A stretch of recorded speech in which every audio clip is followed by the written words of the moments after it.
Russia's invasion of Ukraine is actually impacting gas prices here in the U.S. as well. According to AAA, the national average for a gallon of gas is now $4.17, with some states seeing over $5.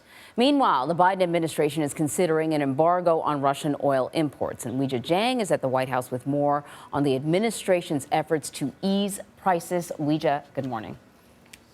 Good morning, Anne-Marie. Good morning, everybody. It's not just the administration, but Congress is preparing to pass bipartisan legislation to stop buying Russian oil because lawmakers say they don't want any American dollars funding the war. And you're right. President Biden has vowed to do whatever he can along the way to bring those gas prices down. But it is who he is turning to instead of Russia that is raising some new questions.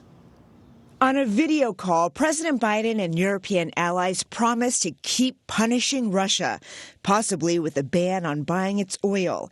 A new national poll shows the majority of Americans, 71%, said they would support the move, even if it meant higher gas prices here in the U.S. No decision has been made at this point. Speculation alone caused stocks to tumble Monday on Wall Street, marking the worst day of the year for the Dow and S&P 500, while prices at the pump soared, hitting a 14-year average high of more than $4. Is there any way to gauge how much pain people should brace themselves for? I do think that there is a path to potentially seeing, $5 a gallon. Russian oil only makes up about 3% of U.S. oil imports. But Halima Croft, a commodity strategist, warns if other Western countries also cut off Moscow, the shortage would drive up costs everywhere. Croft says even though the White House is talking to Iran and Venezuela about making up the difference, only one source can offer an instant solution: Saudi Arabia. And the question is President Biden willing to place the phone call to the Saudi crown prince? This is all a means of exposing the insanity of U.S. energy policy that forces us to negotiate between one brutal dictator and another brutal dictator. The White House is pushing back against reports that President Biden is planning to travel to Saudi Arabia to talk about oil, saying there are no such plans as of now. As for Russian oil, some European leaders have already come out to say it's not realistic for them to stop buying it because the economic consequences would be so dire. Now, if the U.S. chooses to enforce an embargo alone, experts say that would have more of a symbolic than a financial impact. And that exactly was going to be my question to you, whether or not clearly we're going to feel the pain, but will Vladimir Putin? And the answer is not with us alone.